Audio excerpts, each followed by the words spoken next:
Alright, you got some kicking tunes you'd like to listen to in your Jeep, but your speakers start to sound funny, or they're not working right, or they turn off when you open the doors, or crap like that. So, it's time to look into how the speakers are set up in this XJ and some other good stuff. Currently, my passenger side, or my driver's side speaker, the bass and mid driver has blown out, so the only thing that works on that side is the tweeter. If you change the balance on the radio from the right side, it sounds fine. That speaker's all right. Change it to the left, you can hear all the high noises, but anything deep at all doesn't come through. I've even tried using like a speaker tester that has frequency slider, and you go to the deeper frequencies and it just won't play anything. Switch it over here, you can hear just fine. So, I'm going to take the time to put some new speakers in.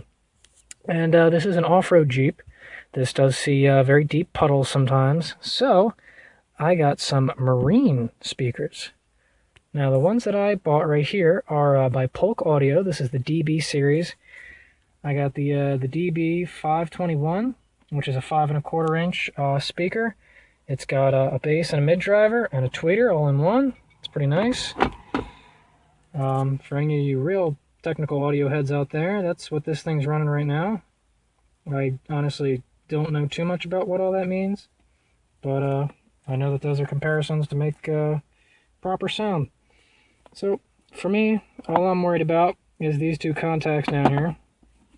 You're going to have a negative and a positive, which are these two poles. So you can solder your own wires on there. If you can find some kind of blade type wire connector that'll slide on there, then that's cool. My kit didn't come with them, sadly. Came with some screws and some mounting hardware, but nothing for actually running your wires, so that kind of sucks.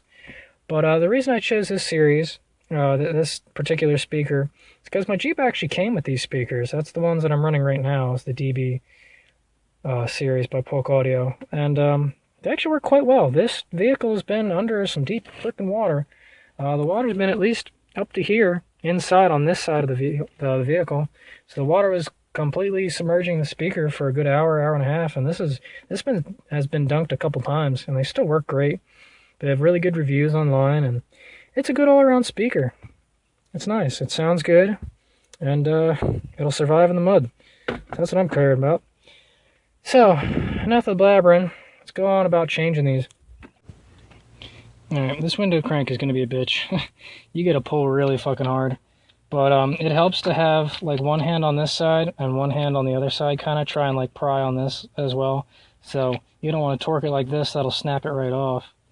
But yeah, if you keep pulling, it'll come off. It's not easy. So with this one, there's two large screws down in there that you're going to get to. And then this will come off. Either the screw will come out or the plastic clip will come out, one or the other. Take this guy, rotate it up, and this will come out. So if you notice, it's got like a flat blade on there, kind of dealio. So there's your armrest. This one, again, you got two screws here. You got this center screw, and if you're careful, you can maneuver this underneath the skin. So to get this off, I don't know if I can do this one-handed, but get your hand under there and just pull. Pull all the way around. There's none in the center. They're only on the outside skirts. So then once you get to this point, you got to wiggle this into the hole, or you can take these clips off. Just be careful that you don't snap them, otherwise your door handle and your lock won't work, and that will suck. And then you just pull up to get it off of this this lip on the door. So I'm going to do that. Okay, there's door skin off. You can see those plastic clips and everything there. It's going to be a bit of a bitch getting around this little bit right here, but just kind of pull and wiggle it. It'll come out. So there you go. That's what it looks like with your door skin all removed. So here's the speaker floating around down here. This one's a little shot. I don't know what happened to this guy, but whatever. So you just got some screws holding it in there. Pop that out, and you can check your speaker. Here's the speaker out. Here's the old wire. On the driver's side front, you have a green wire and a black wire. The previous owner just had them twisted together, and not even any insulation or anything on them. So they were just kind of like touching the door every now and then. So every time I opened the door, the speaker would shut off. I don't know if that was shorting it out or if it was coming loose or what, but that was not cool. So if you look in the back, now that I notice, it's got a sticker right on here. It just says what size negative and what size positive. Okay, so got my my connection soldered up. It helps to pre-tin. So take your wires and put some solder on there until they're all nice and shiny. Also get your contacts nice and shiny so you got some sticking surface. Then put them together and heat them up so that they're you got a nice clean weld. So got them hooked up. I got my green to positive and my black that turns into white onto negative. If you look into this access hole right here where the speaker sits, the first thing you got to check is where your wires come out at. I originally had them resting on this wire and the speaker wouldn't sit right. So then I rotated the speaker like 90 degrees to get the wires out of the way. But if you notice this rubber hose back here, this is part of the track for the window. And if you look, that looks probably like a hole right there. I bet you it is. Previous owner probably just fucking went ham on it and drilled the screws through. And I'm sure that if I put this screw in there, tighten it down all the way, yeah, look at that. It'll contact that hose. I guess I'll have to cut that screw down if I want to use it. Good to know. For the most part, there you go. So that's one speaker installed. Now to pop the other one in. Alright, when you go to put the door skin on, make sure that any clips that were stuck in the body you pull out and slide into here. They got a little like thing that sticks out, and you just sit there, you push that starter point in, and then you twist it about 180 degrees until it locks into the cardboard.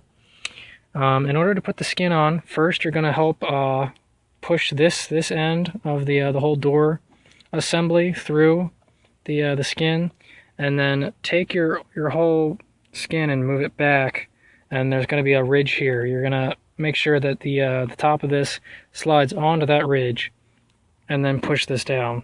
And then once the holes line up, you push it all together and screw it all in. So, there you go. Alright, here's speaker number 2.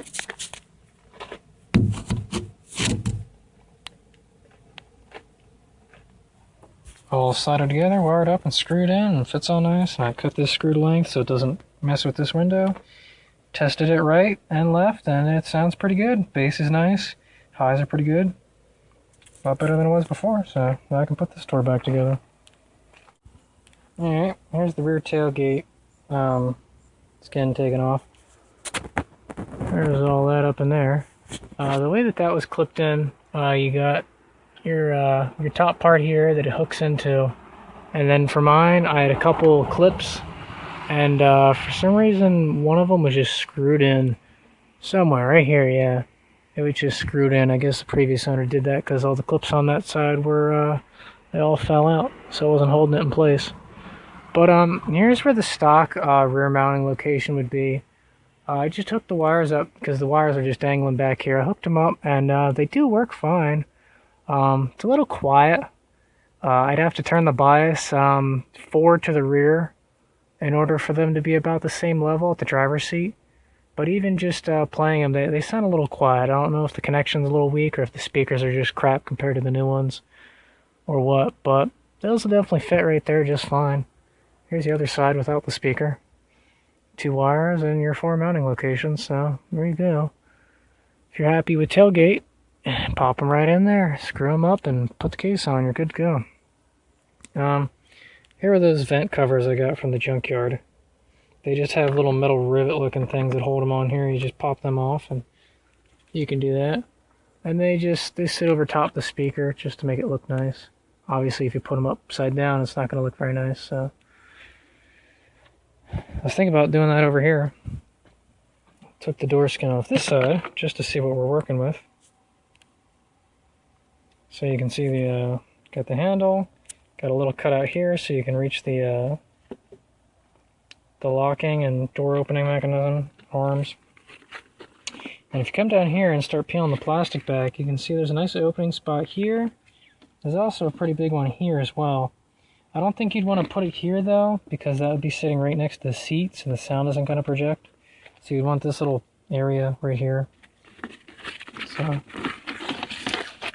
I just kind of have it resting in there just to take a look. If you look, there is no clearance right there currently, the way that I have it positioned. The back is hitting the glass, but that's with it behind the metal over here. So, I don't know, if you were to have it sit somewhere out here and make a bracket or something, then you'll have some clearance. Not a whole lot, but enough. Enough that the window won't rub. That's all that matters, right? So, I don't know. That's a possibility. You just do that, and then come into your door skin, figure out where exactly your speaker sits. You cut a hole out.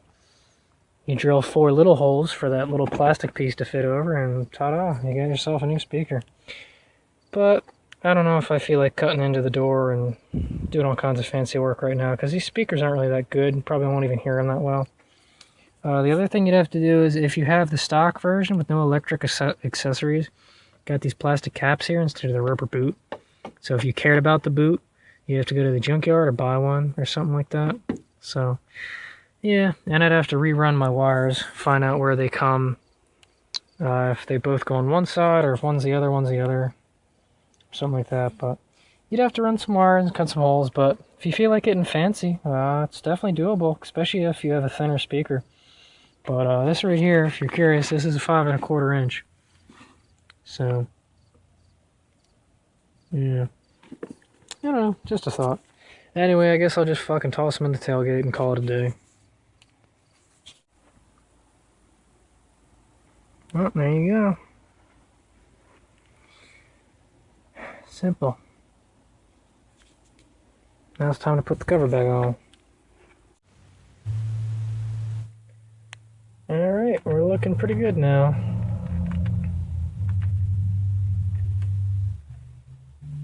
The rears are a little quieter, obviously, because one of the speakers doesn't have any bass, and the other one's just, you know, far away.